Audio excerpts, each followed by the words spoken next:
Bismillahirrahmanirrahim.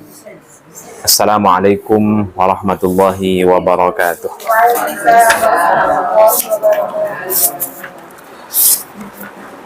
Alhamdulillahi rabbil alamin wal aqibatu lil muttaqin wala udwana illa 'alal zalimin.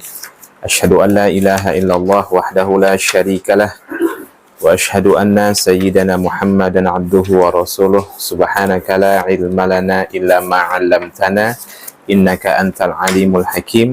Allahumma faqihna fid din wa 'allimna ta'wil. Baik ibunda rahimanillah wa iyyakum ajmain. Hari ini kita membahas kitab Al-Kabair, ya. Dosa yang keempat, yakni meninggalkan sholat. Sebelumnya sebenarnya saya ingin ngisi tadabbur Al-Quran, cuman pertimbangannya surah Al-Balad kalau tidak salah, ya. Nanti panjang, putus tengah jalan kan. Nah, jadi sedangkan hari ini belajar, pekan depan ditanya banyak lupa kan. Apalagi sampai sebulan. Baik, hari ini kita coba membahas dosa yang keempat, yakni meninggalkan sholat. Ini sudah umum kita ketahui, ya bunda, bahwa yang namanya meninggalkan sholat atau yang namanya meninggalkan rukun Islam itu sepakat para ulama jatuhnya dosa besar, ya. Baik itu meninggalkan sholat, meninggalkan puasa Ramadan, tidak menunaikan zakat, kemudian mereka yang mampu namun tidak melaksanakan ibadah haji, itu jatuhnya dosa besar, sepakat para ulama. Hanya saja yang menjadi khilafiyah itu adalah apakah orang yang meninggalkan sholat itu dihukumi kafir atau tidak. Ini yang menjadi perselisihan. Sebagai muqaddimah, ya, pertama, orang yang meninggalkan sholat, ya, meninggalkan sholat.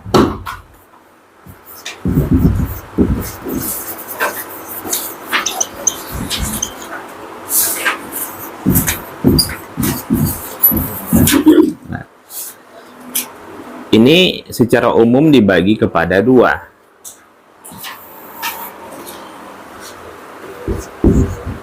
Ya.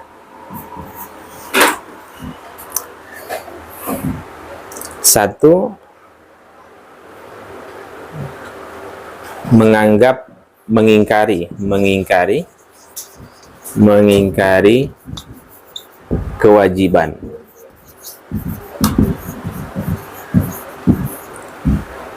Kemudian malas atau meremehkan.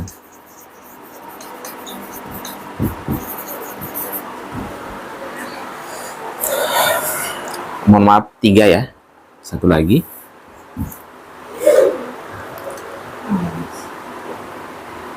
Meninggalkan sholat tidak sengaja.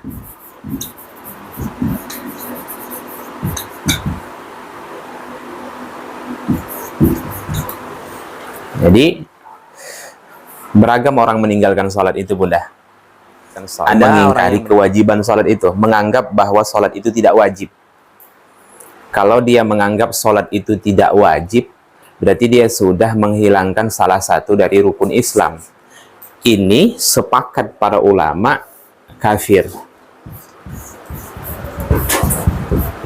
keluar dari Islam.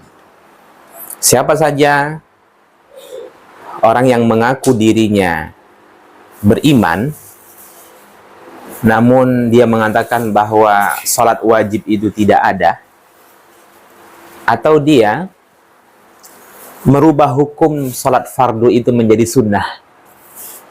Paham ya?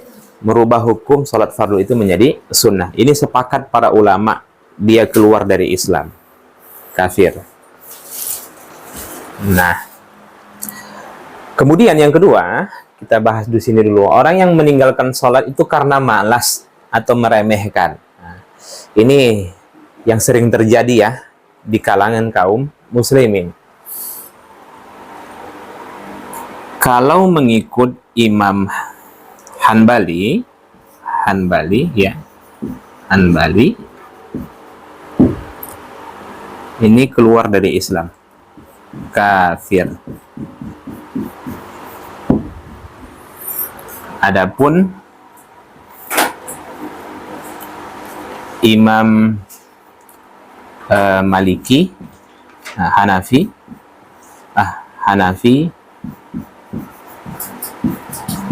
kemudian Maliki, kemudian Syafi'i,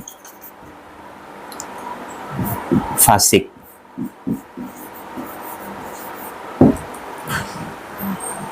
Nah, kalau mengikut Imam Hambali, Bunda, orang yang meninggalkan sholat itu karena malas atau meremehkannya, itu kafir, keluar dari Islam.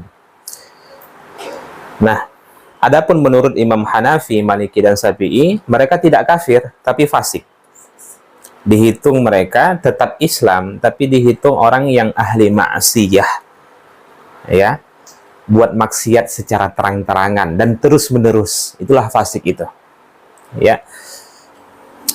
Hanya saja mereka berbeda dalam hal hukuman.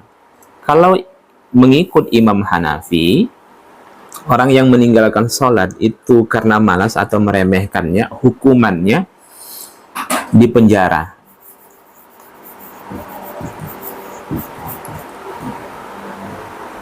Ya.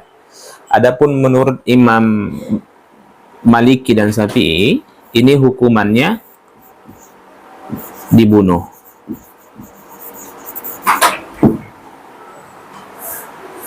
Jadi kalau ikut Imam Maliki dan Syafi'i, mereka memang tidak keluar dari Islam, tapi hukumannya apa? Dibunuh. Jelas. Tapi yang melaksanakan ini ulil amri, ya, ulil amri,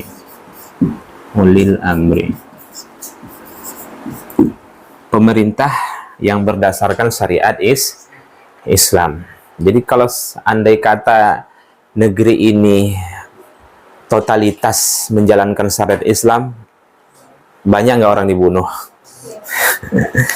Banyak, Bunda. Nggak ada, saat ini nggak ada lagi, Bunda. Bahkan sekelas Arab Saudi itu tidak ada, kan? Apalagi negeri-negeri Arab lainnya seperti Abu Dhabi dan lain sebagainya yang sudah ke barat-baratan, kan? Nah, ini tidak ada yang menerapkan ini. Hukumannya ulil amri, maksudnya hukumannya dibunuh tapi dieksekusi oleh ulil amri yang memutuskannya. Baik. Nah, adapun tidak sengaja di sini maksudnya apa contohnya? Tertidur, lupa, apalagi pingsan. Maka tidak berdosa. Ya. Tertidur, lupa, pingsan, itu tidak berdosa. Hanya saja orang yang tertidur, lupa, pingsan, itu sholatnya di saat dia sadar. Sholat subuh orang yang tertidur itu di saat dia bangun. Niatnya apa? Qadha atau tidak? Enggak qadha, Bunda. Enggak ada niatnya qadha. Sepanjang tertidur ya, berbeda kalau dia itu sempat terbangun, kemudian dia menundanya, lalu tertidur, bangun jam 9 pagi. Nah, itu beda. Berarti masuk mana tuh? Malas atau meremehkan. Bagaimana nanti masalah mengqadha sholat itu terjadi khilafiyah, Bunda. Pendapat mayoritas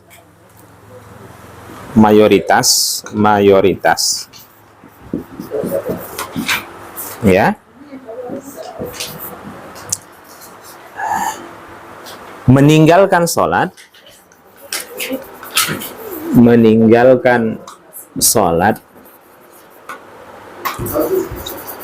baik dengan sengaja atau tidak, meninggalkan sholat baik dengan sengaja atau tidak, tetap qadha. Pendapat mayoritas.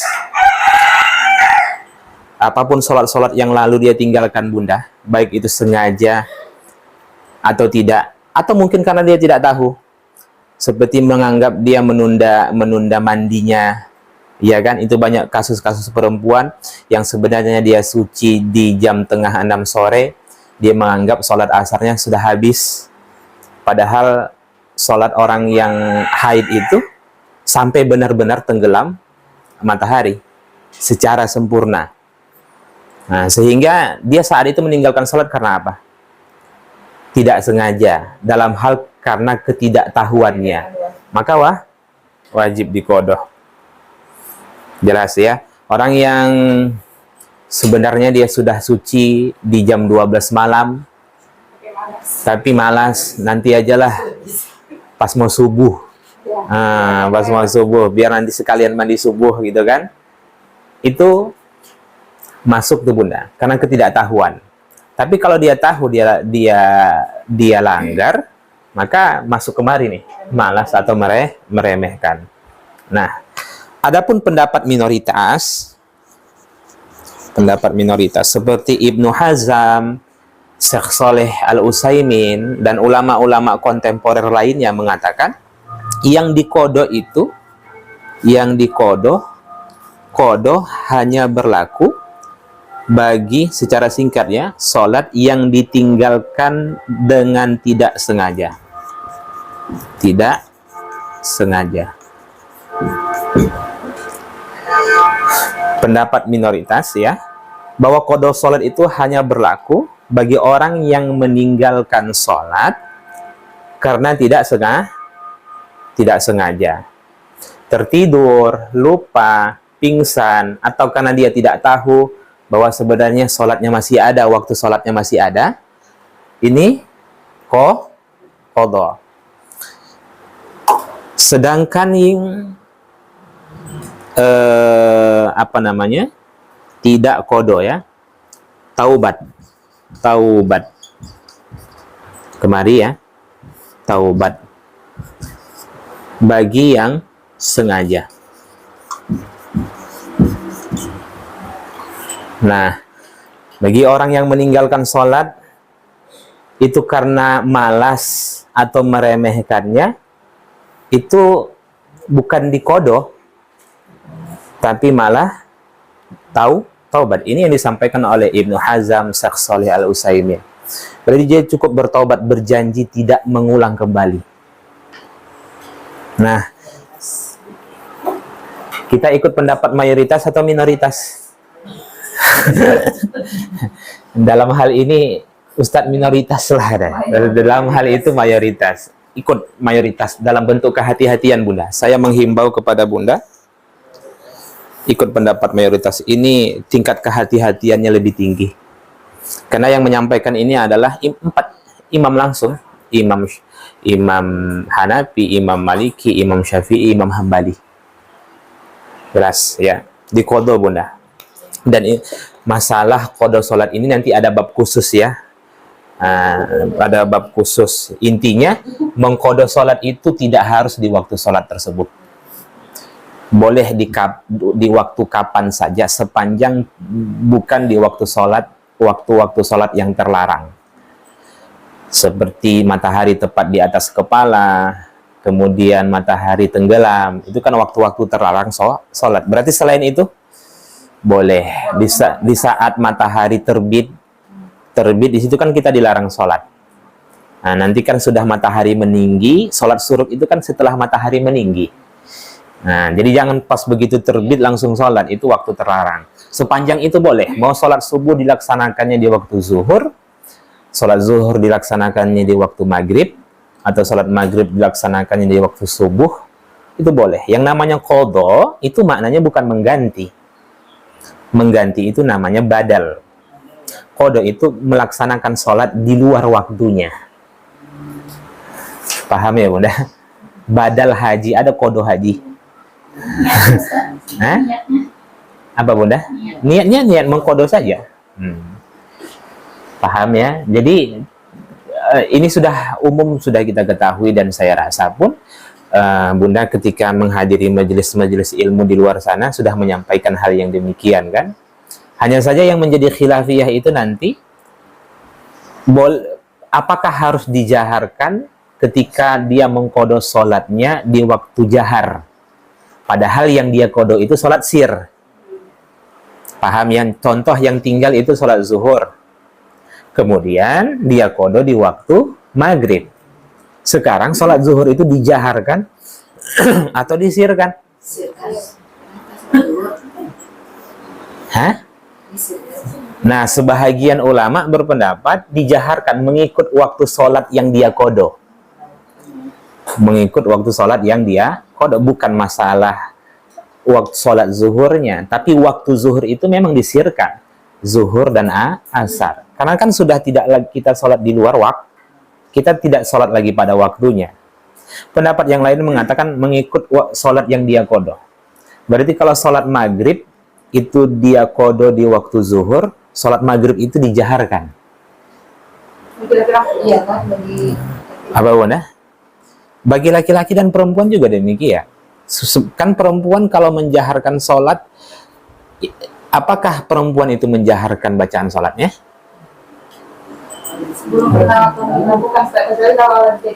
Nah, ini yang menjadi apa? Sholat adaan, kok sholat adaan? Sholat munfarid, sholat sendiri, adaan itu tunai, ya. Sholat munfarid maksudnya, sholat sendiri. Itu sunnahnya, kalau zahar, sholat zahar dijaharkan. Kalau sholat sir, disirkan. Cuman kita melihat banyak yang meninggalkan sunnah ini, apalagi khususnya bagi laki-laki. Dia kalau sholat di rumah maghrib, ya disirkan. Sholat isya, sir gitu. Sholat subuh, sir. Sholat zuhur, sir. Sholat asar, sir-sir semua gitu kan. Padahal sebenarnya sunnahnya dijaharkan kalau dia sholat munfard. Nah, minimal orang lain dapat mendengarnya, itu yang namanya jahar. Ya, sir itu minimal dia mampu mendengarnya, bukan tidak terdengar sama sekali ya. Jadi kalau ada yang membaca, iya. Bunda dengar? Kedengar itu juga sendiri. Saya pun nggak dengar Bunda. Ya. Komat kamit saja dia. Minimal dia mendengarnya. Ya Allahu Akbar kabira. Alhamdulillahi katsira. Subhanallah. Itu yang disebut dengan sir. Jelas. Nah, bagi perempuan, sepanjang yang mendengar itu adalah mahramnya, jaharkan saja. Nah, sepanjang yang mendengar itu adalah mahramnya, jaharkan saja. Tidak ada masalah. Yang dilarang itu ketika ada yang bukan mahramnya, kemudian mendengar bacaan sholatnya, itu yang dilarang. Nah, tapi ini kan sunnah. Kembali sunnah. Kan bicara tentang keutamaan. Jadi, sunnahnya terjadi khilafiyah. Bunda, kalau Bunda bertanya kepada saya, maka saya mengikut waktu sholatnya, bukan waktu sholat yang diqadha. Nah, jadi kalau saya ingin mengqadha sholat zuhur di waktu maghrib, ya sholat zuhur itu saya jaharkan. Jelas ya Bunda? Baik. Sampai sini ada yang tanyakan? Jadi Kalau ragu-ragu disirkan aja. sirkan saja. Nah, nggak ada masalah kalau disirkan Bunda, kan sunnah, statusnya sunnah. Jadi banyak orang menganggap sholat jahar itu karena statusnya berjamaah gitu. Iya. Namanya disebut sholat zahar gitu. Ya namanya dalam kondisi apapun dijaharkan. Banyak orang menganggap bahwa sholat zahar itu karena berjamaahnya. Nah, kalau berjamaahnya dianjurkan untuk mengeraskan bacaannya, lebih mengeraskan dari sebelumnya, supaya makmum-makmumnya itu sempurna dalam mendengar bacaan imam. Itu beda Bunda kasusnya ya. Bisa dipahami? Ya. Iya. Tidak ada masalah Bunda. Sholat sunnah boleh dijaharkan? Bacaannya? Jaharkan saja Bunda. Bunda kalau sholat duha Bismillahirrahmanirrahim, saya seringkali mengulang hafalan itu dengan menjaharkan. Ya. Jelas. Baik. Nah, ini muqaddimahnya. Di sini ikut yang mana nih? Ini atau yang ini? Mayoritas. Sebelumnya? Mayoritas juga. Alhamdulillah. Kalau udah nggak tahu detailnya gimana tuh Ustaz? Sampai muncul saja keyakinan Bunda. Kodo terus. Cara mensiasatinya setiap sholat itu kodo sholatnya. Cara mensiasatinya. Iya, cara. Iya, tapi utamakan dulu yang rawatib. Utamakan yang rawatib. Karena rawatib itu kan pada saat itu melaksanakan amal di waktunya itu lebih utama. Sehingga karena sudah berhubung ada sholat sunnah rawatib, ya kan jangan gara-gara kodo tinggal rawatib. Jangan pula gara-gara rawatib tinggal kodonya. Artinya laksanakan. Jadi sholat subuh nanti, sholat sunnah fajar, menunggu sholat masuk waktu subuh, menunggu masuk waktu subuh, bisa dahulu di kodo, kemudian nanti begitu azan berkumandang, sholat sunnah fajar. Nah, setelah sholat subuh boleh dikodo? Boleh. Asal jangan di waktu tadi aja kan? Asal jangan di waktu-waktu terlarang. Jelas. Asal gitu juga ya? Iya. Bukan berarti tak boleh sholat setelah sholat subuh. Maksudnya nggak ada sholat sunnah lagi di waktu setelah sholat subuh. Ya. Baik. Ini muqaddimahnya. Kalau kita sudah paham ini Bunda, ini menjadi modal dasar bagi kita. Oh, berarti kalau mengingkari kewajibannya, tuh orang ditanya, kenapa nggak sholat? Sholat itu nggak ada. Atau dia mengatakan, adakah perintah sholat 5 waktu itu dalam Al-Quran? Itu nggak ada. Nah, kalau dia mengatakan gitu kan, nggak ada. Yang ada, kalau nggak ada berarti apa? Sholat fardu itu tidak ada. Masuk mana tuh? Seperti dosen-dosen di UIN Jakarta itu, yang banyak mengatakan tidak ada perintah sholat 5 waktu dalam Al-Quran, yang sudah disampaikan oleh Ustadz Adi Hidayat beragam dalil perintah sholat 5 waktu. Memang secara spesifik nggak ada Bunda. Sholat subuh lah kalian, ya kan, sholat zuhur nggak ada. Itu di mana kita temukan? Di dalam hadis. Tata cara sholat di mana kita temukan? Dalam hadis. Mana ada dalam Al-Quran? Nah, jadi kalau seperti itu kondisinya, maka dia keluar dari Islam. Sepakat para ulama. Kenapa nggak puasa? Bukan hanya sholat saja, puasa. Puasa itu nggak wajib. Keluar dari Islam. Kenapa nggak menutup aurat? Dia jawab apa? Menutup aurat tuh nggak wajib. Keluar dari Islam. Bukan hanya sholat saja. Karena dia sudah mengingkari syariat Allah. Orang yang mendustakan syariat Allah itu statusnya keluar dari Islam. Tapi kenapa nggak menutup aurat? Saya tahu menutup aurat itu wajib, tapi belum siap untuk sekarang. Itu mana tuh?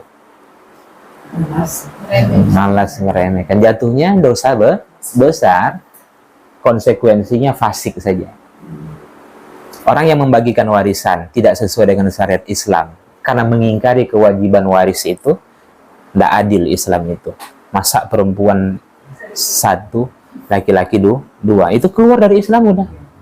Tapi kalau dia membagikan warisan, saya tahu bahwasanya bagian seperti ini. Tapi saya cinta dunia. Nah, dia bilang gitu, saya cinta dunia, nggak rela saya bagian saya itu sedikit. Masuk mana tuh? Meremehkan. Nah, jelas ya. Dia tidak mengingkari kewajibannya. Tahu dia bahwasanya ada kan itu. Baik. Nah, sekarang setelah kita pahami muqaddimahnya, kita lihat apa yang disampaikan oleh Imam Az-Zahabi. Allah Ta'ala berfirman, فَخَلَفَ مِنْ بَعْدِهِمْ خَلْفٌ أَضَاعُوا الصَّلَاةَ وَاتَّبَعُوا الشَّهَوَاتِ فَسَوْفَ يَلْقَوْنَ غَيًّا إِلَّا مَنْ تَابَ وَآمَنَ وَعَمِلَ صَالِحًا. Maka datanglah sesudah mereka, maksudnya adalah sesudah para nabi, pengganti yang buruk. Nah, jadi akan datang nanti satu umat sebagai pengganti nabi dan rasul itu, umat yang buruk. Ya, siapa mereka umat yang buruk itu? Yang menyia-nyiakan sholat dan memperturutkan hawa nafsunya. Jadi tipe manusia itu kan ini. Pertama, menyia-nyiakan sholat. Umat yang buruk itu, pengganti yang buruk itu, Bunda, ya, di halaman 37, Bunda. Halaman 37, ya.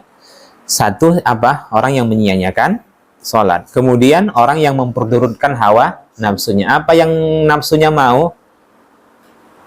Nah, dia turuti. Kalau jalan ke sana, lanjut. Karaokean, lanjut. Makan ini, lanjut. Beli gamis ini, gamis itu, 10 gamis tuh begitu masuk ke mall dia, lanjut. Nah, nggak mampu dia mengontrol nafsunya. Itu umat yang buruk, ya. Dan ini saling berkaitan. Kenapa orang menyia-nyiakan sholat? Karena memperturutkan hawa nafsu. Orang-orang yang menyia-nyiakan sholat itu kan ya karena lebih mendahulukan nafsunya, kan? Kan gitu tuh. Nah, tidur, cari dunia, ini. Semuanya alasan-alasan yang meninggalkan sholat itu bukan karena akhirat. Tapi semuanya pasti karena dunia. Nggak ada dia meninggalkan sholat itu karena akhirat. Semuanya karena dunia. Lanjut. Kemudian, bismillah.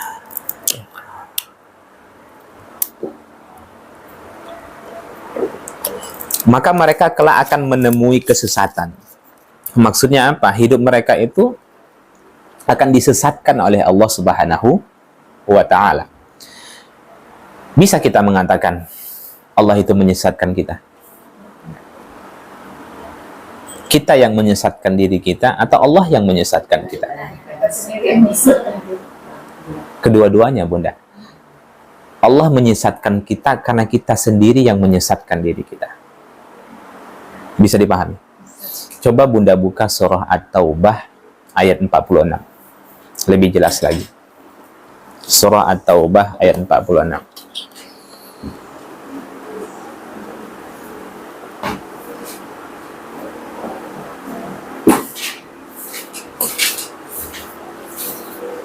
Surah ke-9 ayat 46.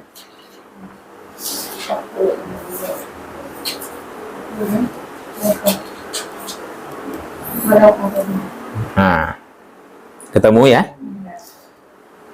Allah Subhanahu wa Ta'ala berfirman, "Lau kharaju fikum ma zadukum illa khabala wa la awda'u khilalakum yabghunakum al-fitnata wa fikum samma'una lahum wallahu alimum bizzalimin." Jika mereka berangkat bersamamu, niscaya mereka tidak akan menambah ini salah nih terjemahannya. Niscaya mereka mempersiapkan keberangkatan. Ya, niscaya mereka akan mempersiapkan. Bentar, Bunda.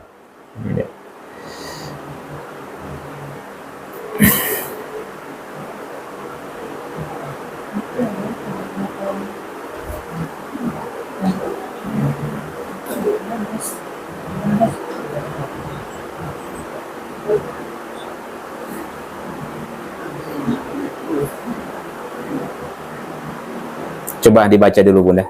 Coba dibaca Umi Naila terjemahnya. Ayat 46 tadi. Iya.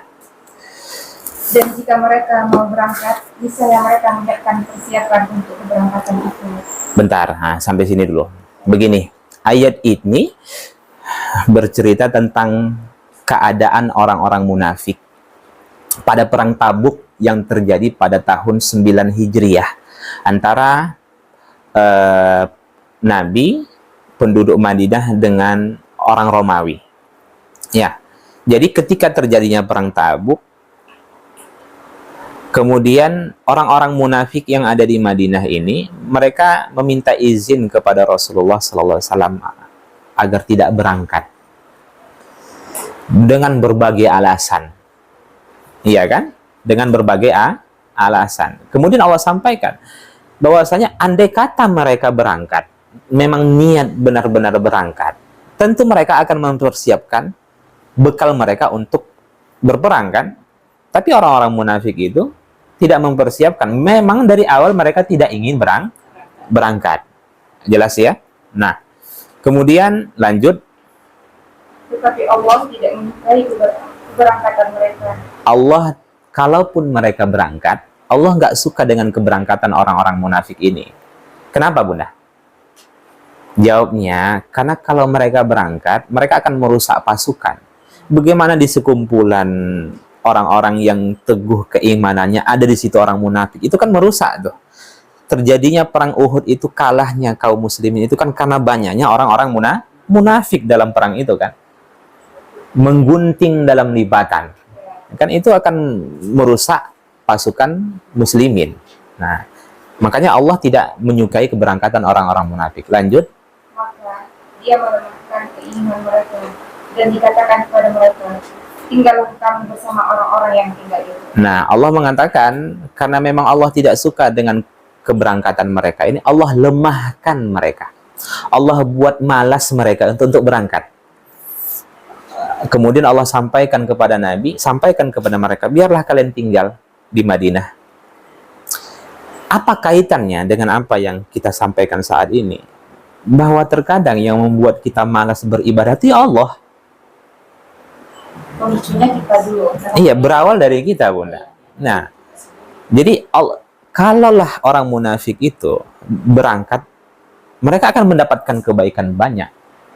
Kan gitu tuh. Allah nggak suka mereka mendapatkan kebaikan banyak dari jihad itu.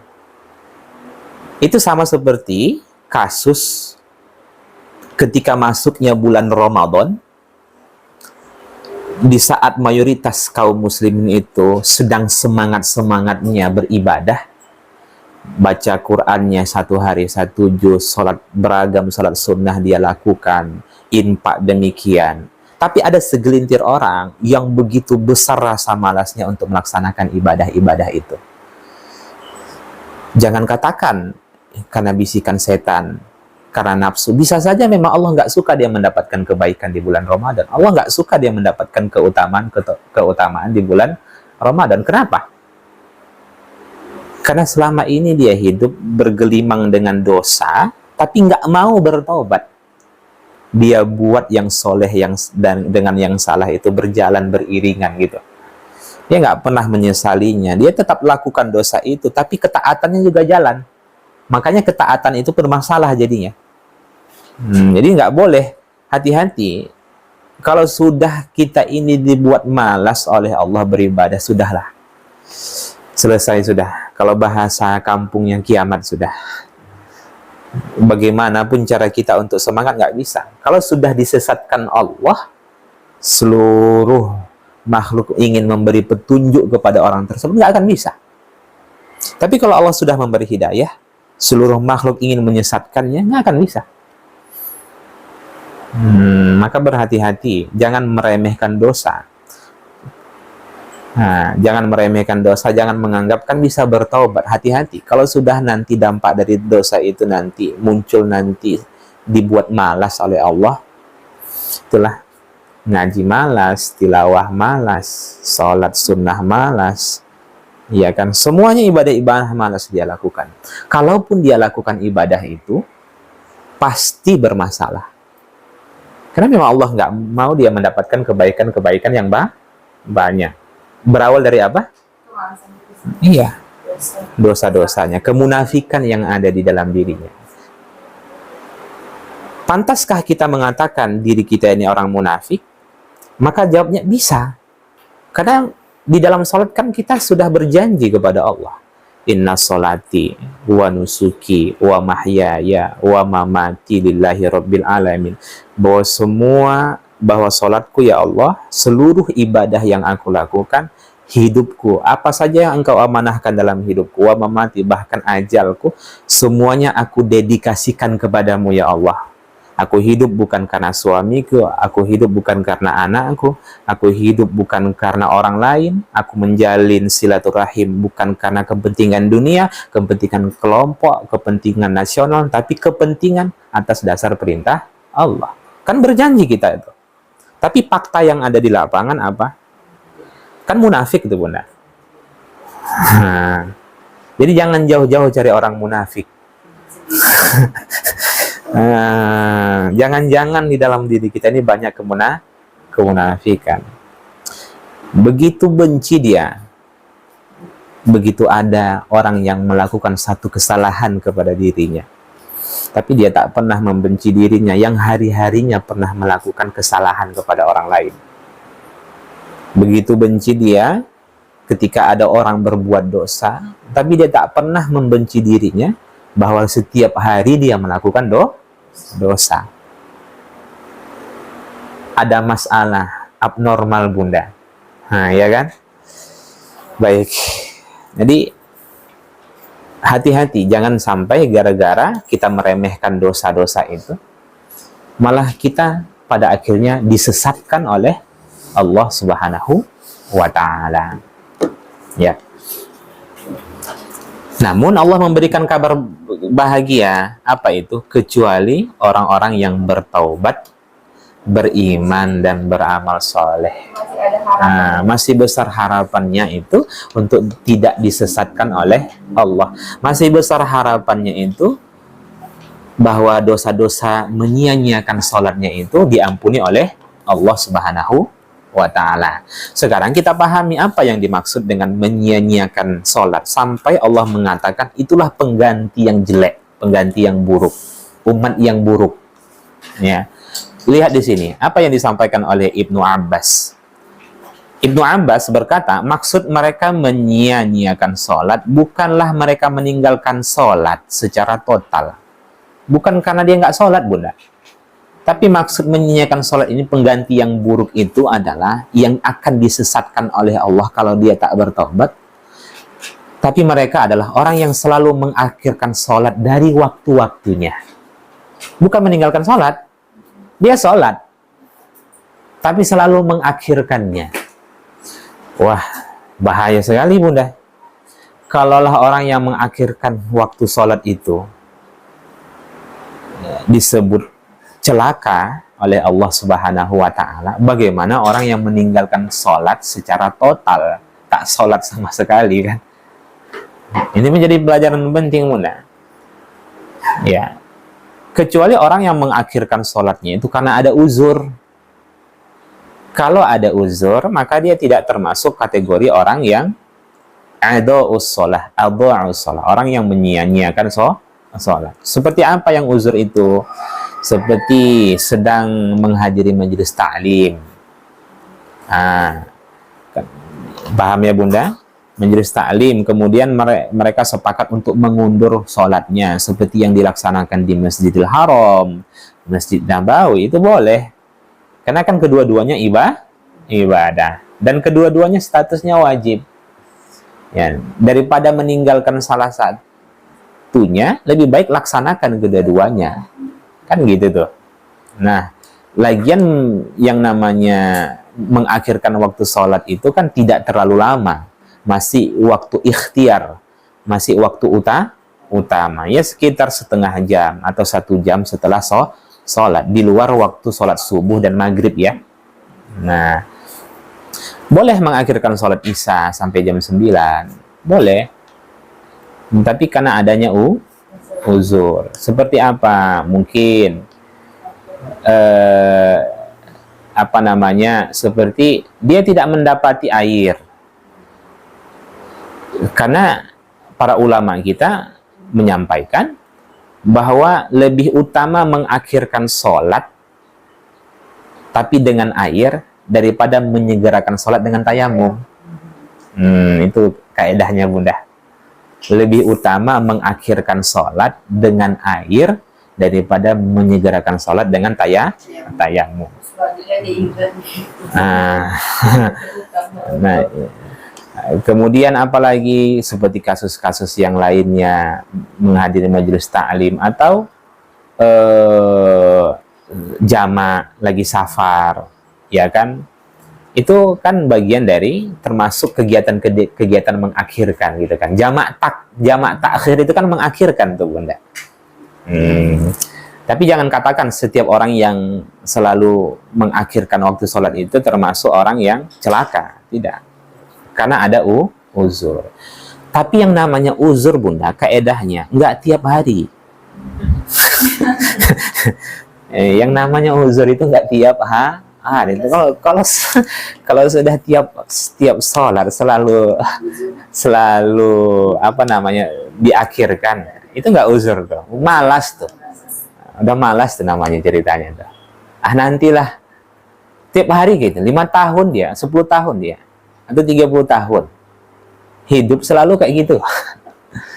Nah ya, lebih baik segerakan Bunda. Baik. Nah, kemudian nggak kita bahas secara keseluruhan ya Bunda.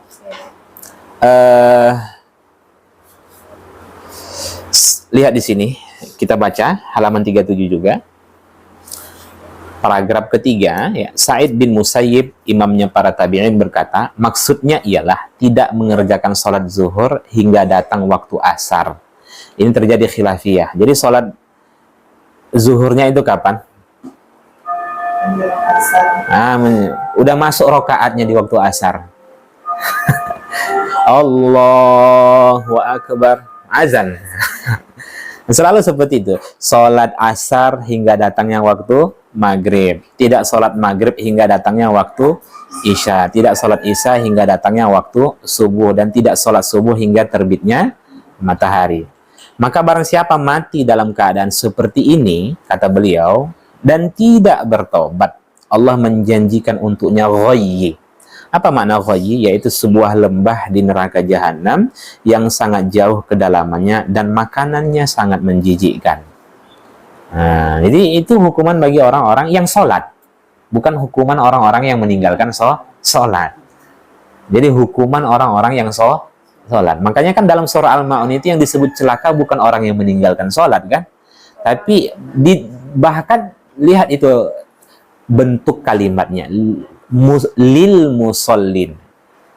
Al-musallin itu bukan hanya sebatas, Bunda kalau belajar bahasa Arab, isim fa'il itu bukan hanya sebatas pelaku, tapi makna isim fa'il itu adalah pelaku aktif. Paham ya?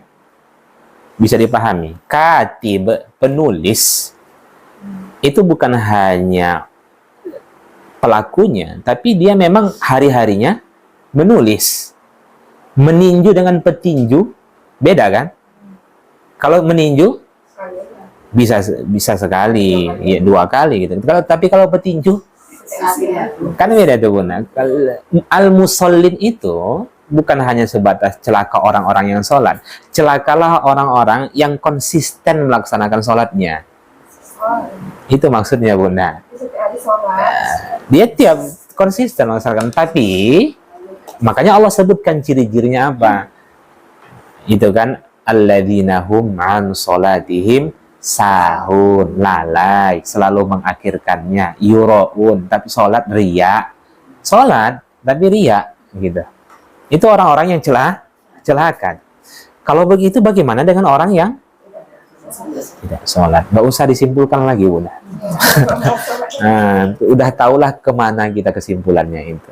Maka sampaikan ini kepada anak-anak kita. Ini yang tidak tersampaikan. Jadi mereka menganggap meninggalkan sholat itu ya sama seperti ya dosa-dosa remeh yang lain gitu. Ya seperti apa? Ya memaki teman, mencela teman, atau ini meremehkan lah. Mereka nggak paham dari konsekuensi sholat. Kalau dibahas lebih lanjut Bunda, masalah sholat ini yang dulu kita bahas ya, Lihat bagaimana orang-orang yang meninggalkan salat tidak boleh menjadi wali nikah anaknya. Iya.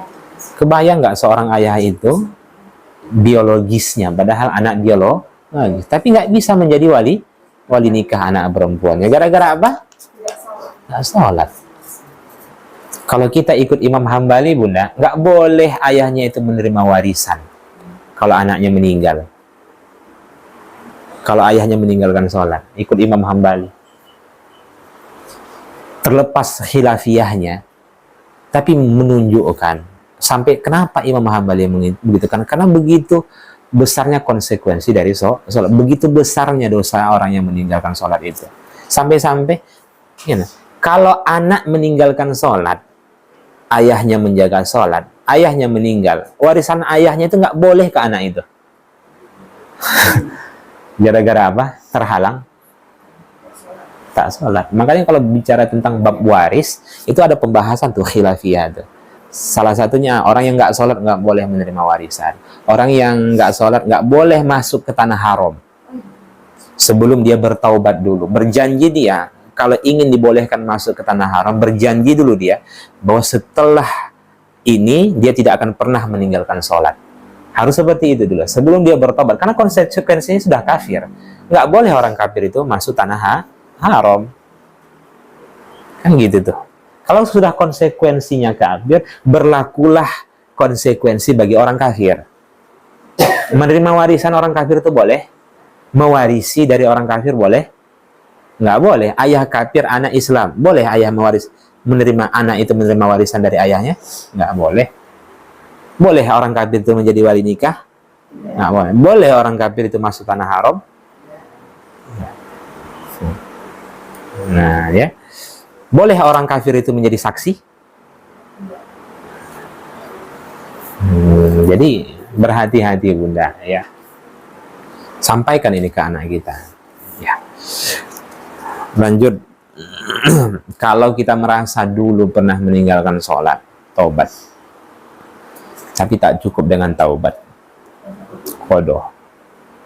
Kita punya hutang kepada Allah Subhanahu wa ta'ala, dan hutang kepada Allah itu lebih utama untuk ditunaikan. Kalau orang tua yang udah sering lupa itu sholatnya qadha atau bayar fidyah? Nggak ada fidyah Bunda. Nggak ada fidyah. Fidyah untuk puasa saja. Jadi sholatnya mana? Hah? Sholat Kalau sudah pikun Bunda, maka nanti kalau pikun ini nggak bisa kita simpulkan di angkat penanya langsung. Melihat nanti masa lalunya kan kita sudah bahas surah At-Tin itu. Kalau dia orang-orang yang konsisten di masa sehatnya, sholatnya nggak sempurna dihitung sempurna oleh Allah. Nah, kan gitu tuh. Iya. Walaupun sebagian ulama menyampaikan orang yang konsisten beriman dan beramal saleh itu nggak akan pikun. Nggak akan pikun di masa tuanya. Nah, kalaupun dia pikun, disempurnakan ibadahnya. Jadi yang menghalangi dia untuk tidak beribadah itu karena pikunnya. Andai karena dia tidak pikun, kalau dia tidak pikun, dia tetap sholat, kan gitu tuh. Secara sempurna. Yang menghalangi Bunda untuk tidak sholat, itu karena haid. Andai tidak haid, Bunda sholat. Tapi berbeda dengan keadaan sebahagian muslimah yang ketika haid, alhamdulillah, nggak sholat 8 hari.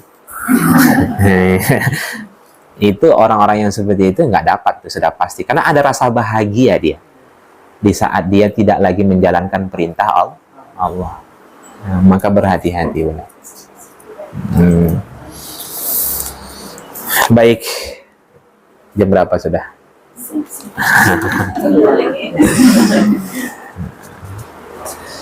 Sebenarnya saya tidak ngisi Bunda, saya sudah liburkan kan. Saya sudah liburkan, cuman ada kesibukan saya nanti di D5 kan, di Jalan Lobak. Jadi, baik, kita lanjutkan. Kemudian kita lihat di sini apa. Nah, lihat di sini di halaman 40 Bunda. halaman 40.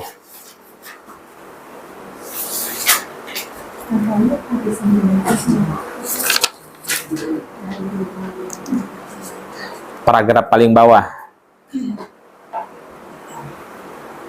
Nah, yang lihat di atas dulu Bunda. Ini apa namanya? Lihat di sini. Aku diperintahkan untuk memerangi manusia hingga mereka mau bersaksi bahwa tiada ilah yang berhak diibadahi kecuali Allah. Satu. Kemudian apa lagi? Hingga mereka mau mendirikan sholat. Kemudian bayar zakat. Apabila mereka telah melakukan itu, berarti mereka telah melindungi darah dan harta mereka dariku, kecuali dengan haknya. Sedang hisab mereka terserah kepada Allah Subhanahu wa Ta'ala. Maksudnya, ini lihat. Umar berkata, ketahuilah bahwa orang yang menyia-nyiakan sholat tidak memiliki bagian sedikit pun dalam Islam. Paragraf paling bawah Bunda. Jadi orang-orang yang menyiakan sholat itu tidak memiliki bagian sedikit pun dalam Islam. Maksudnya apa? Jiwa dan hartanya tidak dilindungi oleh umat Islam. Paham ya Bunda? Baik. Nah, kemudian sebagian ulama mengatakan, lihat di halaman 41, orang yang meninggalkan sholat akan dikumpulkan bersama 4 orang. Sebab ia melalaikan sholat dikarenakan harta. Orang yang melalaikan sholat itu bisa sebab harta Bunda.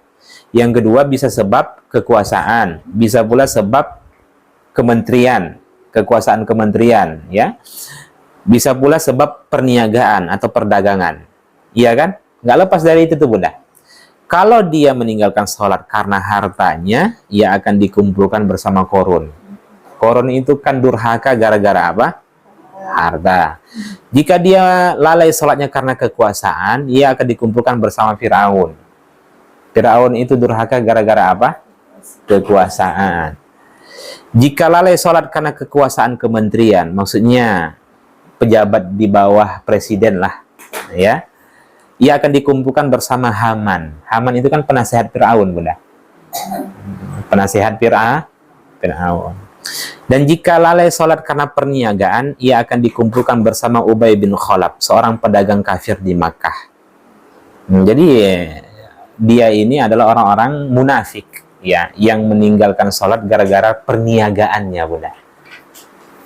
Nah, terlepas ini sahih atau tidak, ini menjadi wawasan kita saja, ya, bahwasanya ya memang kita akan dikelompokkan bersama bestie kita di dunia kan.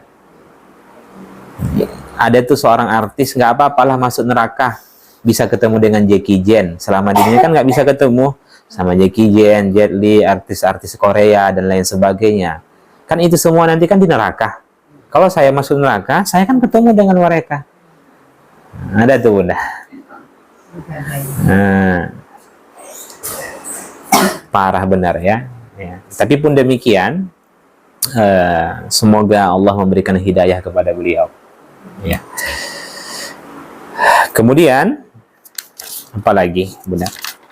Nah, saya rasa ini ya seputar tentang kasus atau hukuman-hukuman dari sholat. Kapan anak-anak harus diperintahkan untuk sholat, hukuman bagi orang yang melalaikan sholat, ini sudah kita bahas.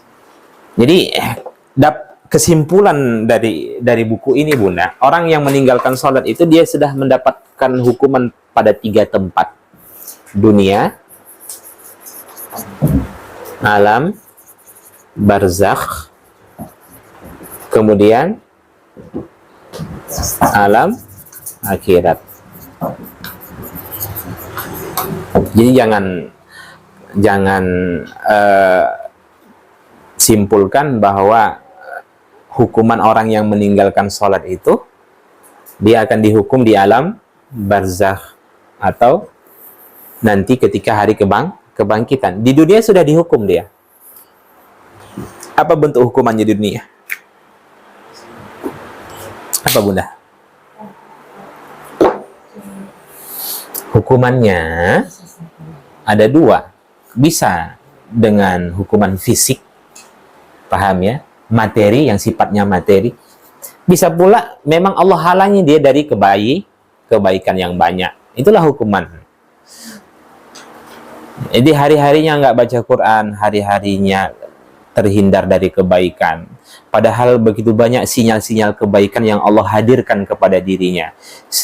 Setiap hari masuk tuh info-info majelis ilmu dan lain sebagainya, tapi cuek saja. Nah, ya. Nah, itu hukuman nggak tuh? Iya.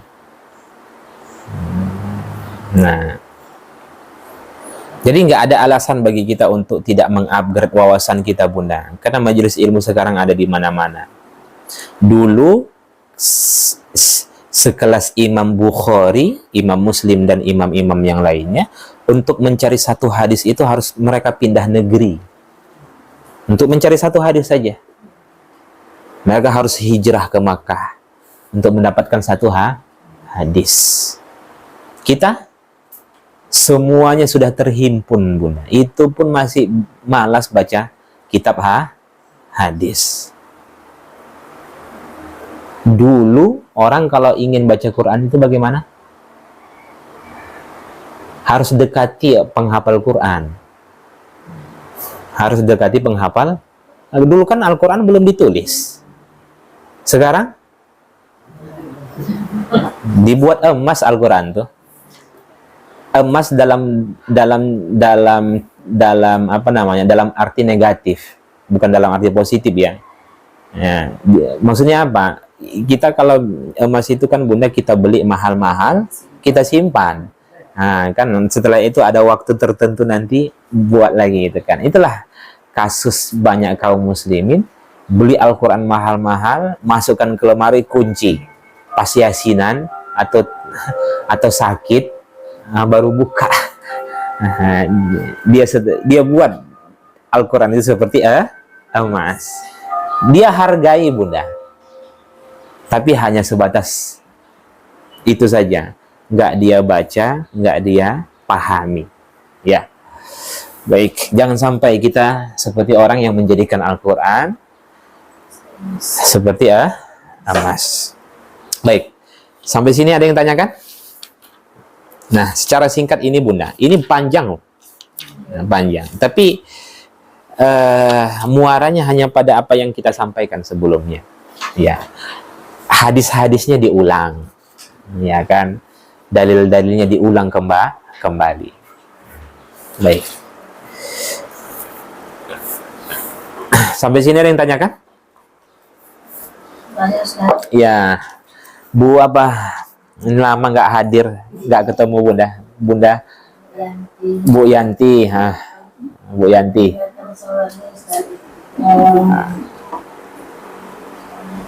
Saya diterbangin jam 3. Oke, belum masuk waktu subuh.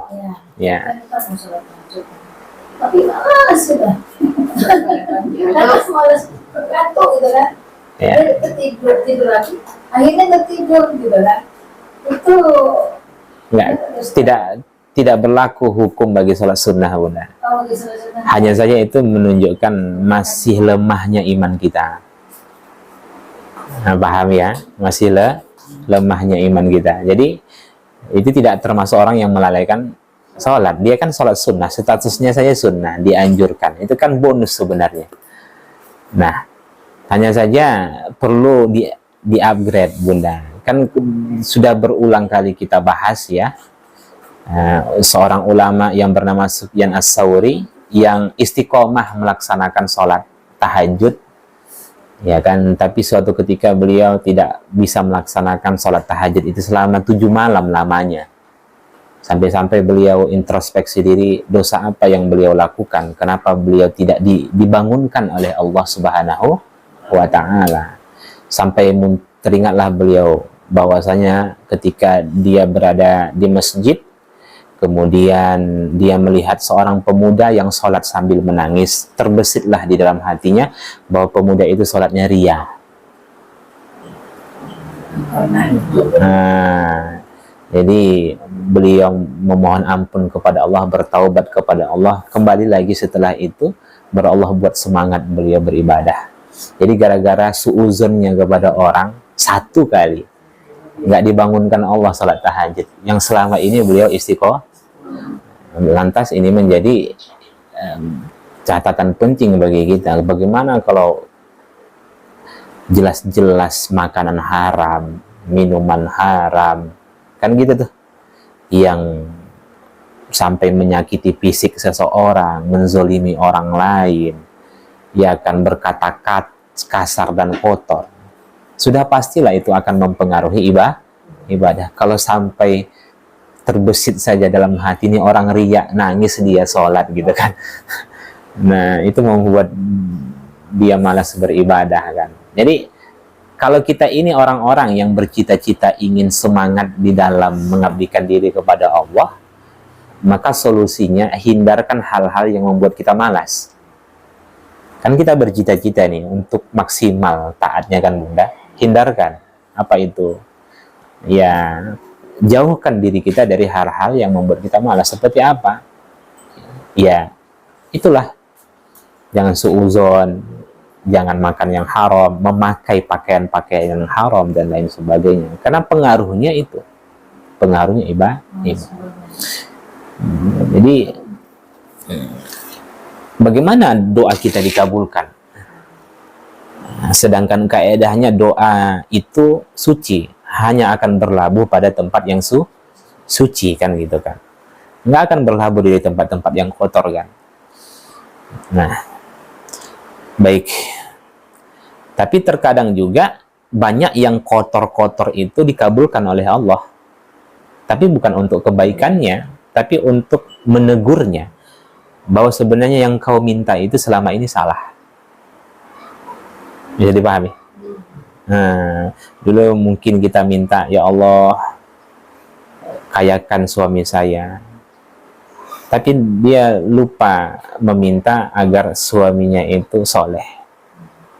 Akhirnya suaminya itu menjadi sumber dosa bagi dirinya. Kan gitu tuh. Dia tidak meminta, dia minta anak, tapi nggak minta anak soleh. Nah, akhirnya apa? Anak ada, tapi sumber dosa bagi dirinya.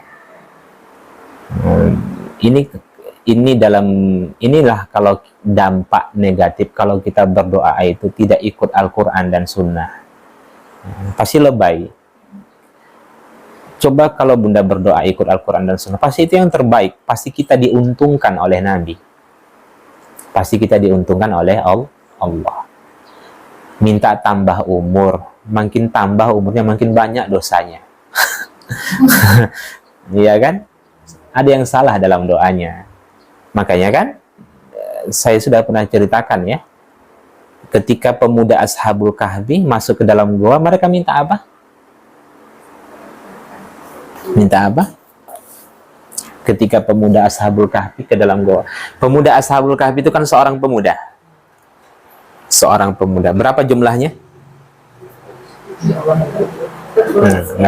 Enggak disebutkan Bunda.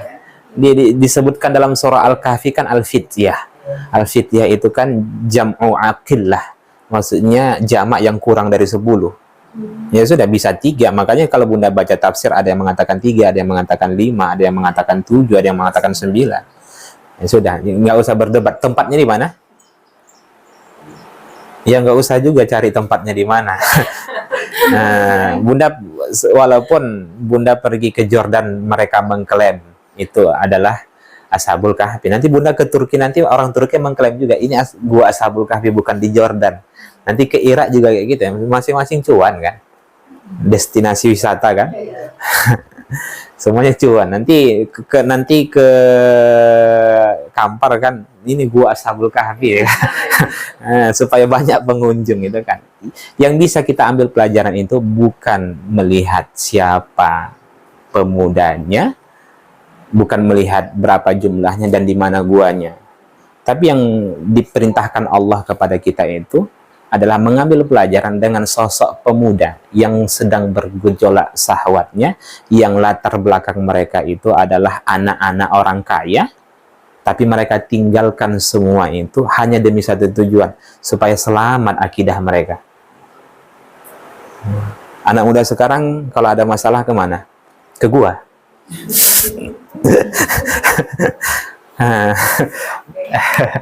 Oke, karaoke dan lain sebagainya gitu kan. Nah, ketika mereka dikejar Bunda, mereka bersembunyi. Kedua, sesaat sebelum masuk ke dalam gua, mereka tidak meminta, ya Allah selamatkan aku dari kejaran rajaku yang zolim. Selamatkan kami dari kejaran yang raja yang zolim kepada kami. Ya Allah, di dalam gua itu nggak ada makanan dan minuman. Kasih kami makanan dan minum. Mereka nggak minta itu. Ya Allah, di dalam gua itu nggak ada kasur yang empuk. Kasihlah kami kasur minimal king coil gitu kan. Nggak ada. Ya Allah, di dalam itu pengap, kasihlah kami AC 1 PK. Mereka nggak minta itu Bunda. Ya Allah, kami ini sedang dikejar oleh raja kami yang zalim. Selamatkan kami. Mereka nggak minta itu. Panjangkan umur kami. Mereka nggak minta itu. Mereka minta apa? Rahmat sama rahmat dan petunjuk. Rabbana atina min ladunka rahmah wa hayyi' lana min amrina rasyada. Ini uang Bu Fina ya. 1 M, ini rahmat. Nah, si rahmat atau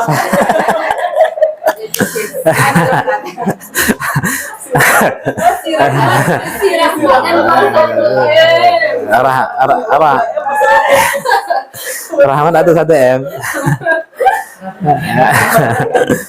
Oke. Rahmat atau 1 M Bunda. Si rahmat dulu. Nggak ada pilihan ketiga. Jangan pilih nanti saya minta si rahmat dan uang 1 M gitu kan. Kalau dibenturkan dua ini Bunda pilih mana? Pilih rahmat. Nah, jadi sebenarnya bukan karena 1 rahmat ini Bunda dapat uang 1 M. Karena banyak orang yang dapat rahmat nggak dapat 1 M kan. Tapi maksudnya adalah bagi orang pemuda Ashabul Kahfi itu nggak penting ya Allah kami kaya, susah, senang, nggak penting bagaimana sulitnya hidup kami nanti dalam gua itu. Tapi sepanjang kami di dalam gua itu ya Allah, bagaimana ketaatan kami tetap berjalan. Sesusah apapun kami ya Allah, bagaimana kami istiqomah. Makanya mereka minta rahmat. Begitu mereka minta rahmat, Allah kasih. Ya kan? Apa bentuknya? Allah tidurkan mereka berapa lama? 309 tahun.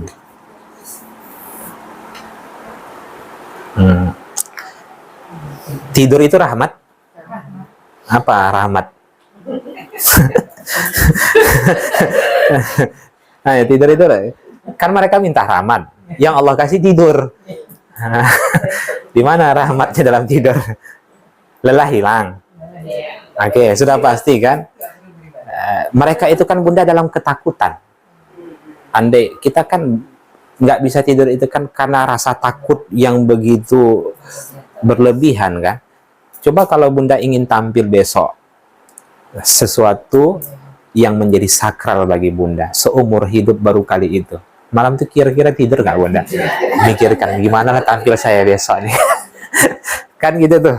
Nggak bisa tidur. Makanya orang yang susah tidur itu sedang diangkat nikmatnya oleh Allah. Nikmat tidurnya itu sedang diangkat sampai mata panda dan lain-lain kan. Itu sedang diangkat nikmatnya. Kalau sudah seperti itu taubat. Karena semua orang yang susah tidur itu yang dia pikirkan bukan akhirat. Pasti dunia. Nggak ada orang yang susah tidur yang dipikirkan akhirat. Pasti dunia Bunda. Anakku, masa depan. Ya kan dan lain sebagainya. Nah, kan nah, perhatikan 300.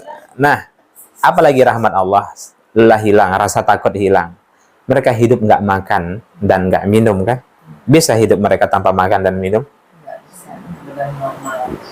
Dalam keadaan normal tidak kan? Tapi mereka hidup nggak? Hidup. Nah, kan? Tapi mereka bisa bertahan hidup selama 309 tahun tanpa makan dan minum. Apa lagi? nggak buat dosa selama 309 tahun. Nah, nikmat tuh Bunda. Kita satu hari nggak buat dosa gimana? Nah, selama 309 tahun mereka dapat pahala. Kenapa? Karena tidurnya itu untuk menyelamatkan akidah mereka. Nah, setiap hari berpahala, tak sedikit pun melakukan dosa. Itulah. Setelah itu apa? Bagaimana cara Allah tidurkan? Allah tutup telinga, tapi Allah buka mata mereka. Ini kan gitu kan yang disebutkan. Coba baca surah Al-Kahfi itu Bunda. Dari ayat 1 sampai ayat 30 kan. Kita tidur tutup mata atau tutup telinga? Mana yang benar nih? Tutup mata atau tutup telinga? Enggak, kita tidur itu tutup telinga Bunda, bukan tutup mata. Karena banyak orang yang tidur itu mata terbuka. Kalau kita bilang mada jadi anak. Iya kan gitu. Jangan katakan mada, Ashabul Kahfi itu buka matanya. Nah, enggak Bunda. Kita tidur itu bukan karena tertutup mata kita, tapi karena Allah buat tabir di telinga kita ini nggak bisa mendengar. Makanya kalau bising itu susah kita tidurnya. Saya dulu waktu pondok Bunda, waktu pondok pesantren, iya kan? Ini cerita-cerita. Cabut saya dari pesantren Bunda. Biasalah dulu kan. Ya lagi main PS. Main PS dulu, PS 1 lah dulu itu. Lupa saya. Kok mudah sekali lah temanku ini saya lewati. Kok menang-menang terus gitu kan. Cepat golnya gitu kan. Rupanya terbuka di main PS. Tertidur ya gini Bunda. Terbuka. Itu menunjukkan tidur itu bukan karena tertutup mata, tapi karena telinga. Kita Bunda, betapa banyak orang pindah rumah gara-gara di samping rumahnya ada tukang las. Sampai ngutang dia. Nah, kan betapa banyak orang yang pindah rumah gara-gara mulut tetangga ember kali kan. Sakit telinganya Bunda. Kan gitu tuh. Jadi Allah tutup telinga. Allah bolak-balikkan mereka. Supaya apa? Satu, nggak sakit badan. Yang kedua, nggak dimakan tanah. Yang ketiga, supaya mengalir darah. Tanpa kita sadari Bunda, kita sebenarnya tidur itu dibolak-balikkan. Bukan kita yang membolak-balikkan. Karena kan di luar kesadaran kita. Seakan-akan kalau aku nggak bolak-balikkan tubuhmu saat tidur, terhenti darahmu.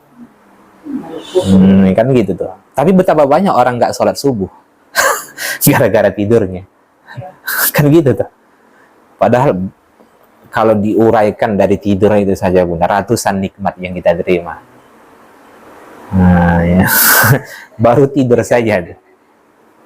Jadi nggak ada alasan kita untuk tidak bersyukur dalam hidup ini kan. Hanya dengan nikmati tidur. Ya. Kemudian ada dua celah matahari yang masuk ke dalam gua itu. Satu di sebelah kanan mereka, satu di sebelah kiri saat terbit dan saat tenggelam. Nggak kena mereka. Kenapa nggak kena? Cobalah anak kita Bunda, kalau susah tidur, buka jendela itu, matahari itu langsung ke dia itu. Terbangun kan? Lagi digelap-gelap gini gitu kan, lagi nikmat tidur, kemudian buka jendela, pas matahari itu terbitnya itu kena ke kamar itu gitu, buka jendela itu, langsung ke wajah dia, gimana? Terbangun kan? Terbangun. Begitu cara Allah menjaga. Jadi banyak pelajaran yang bisa kita ambil di situ. Nah, kalau begitu, kalau kita ingin taat, mintalah rahmat kepada Allah. Ini dari A sampai Z yang diminta. Rahmat yang berwujud yang diminta. Bukan. Iya, kalau nggak rahmat yang berwujud Bunda dikasih Allah, bagaimanapun mau dia sendiri atau tidak, dia tetap dalam keadaan taat. Bisa dipahami Bu Fina? Ya, jadi minta rahmat ya. Minta rahmat, minta petunjuk kepada Allah Subhanahu wa taala.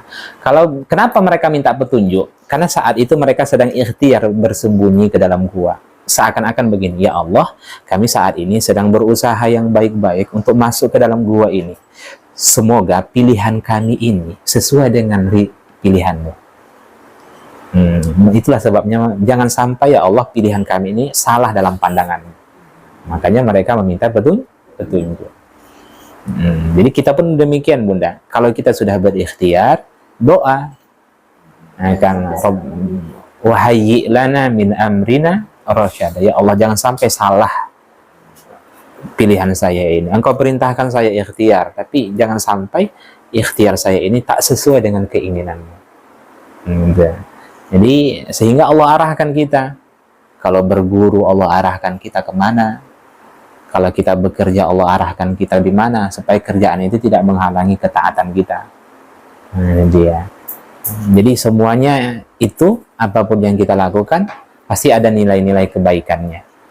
Nah itu itulah pentingnya, Bunda. Maka baca doa itu, baik di dalam sholat ataupun di luar sholat, ketika sujud atau sebelum salam. Rabbana atina min ladunka rahmah wa hayyi' lana min amrina rasyada. Baik, ini ingin sholat dia. Ya Allah, kenapa aku malah sholat? Tapi yang dia minta selama ini cuma dunia saja. Dia nggak minta supaya dia rajin sholat.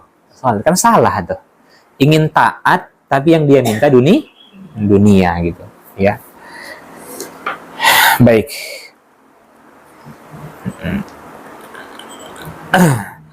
Sebagai penutup, Bunda minta kaya atau minta dimudahkan untuk bersedekah?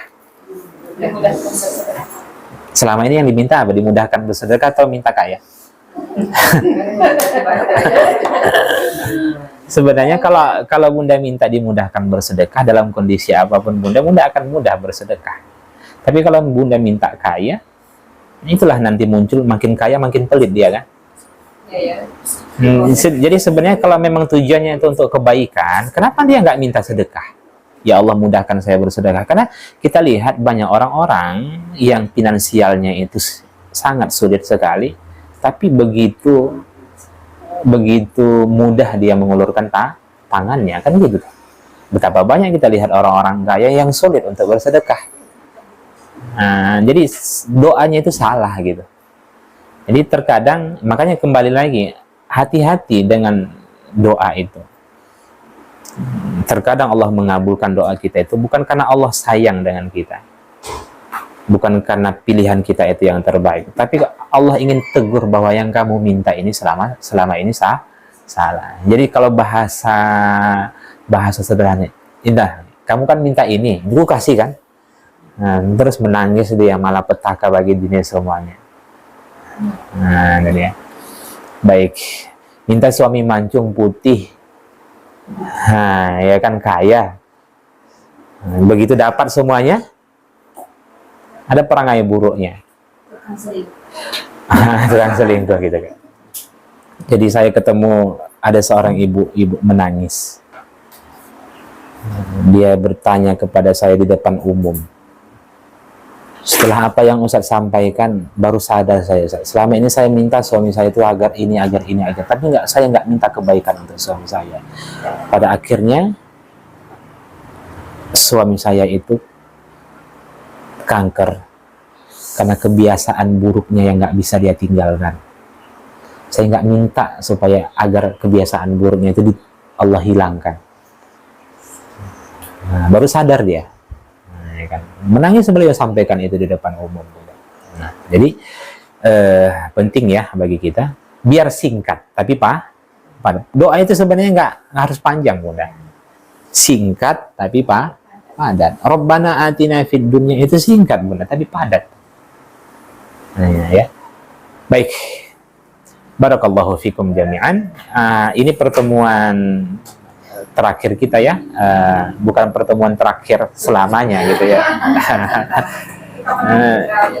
Nanti kita lanjutkan kembali, Bunda. Mudah-mudahan nanti saya konfirmasilah nanti Umi Naila ya. Mudah-mudahan. Masih nunggu 2026. Ya, ada beberapa halakoh itu yang minta masuk pertengahan bulan 12.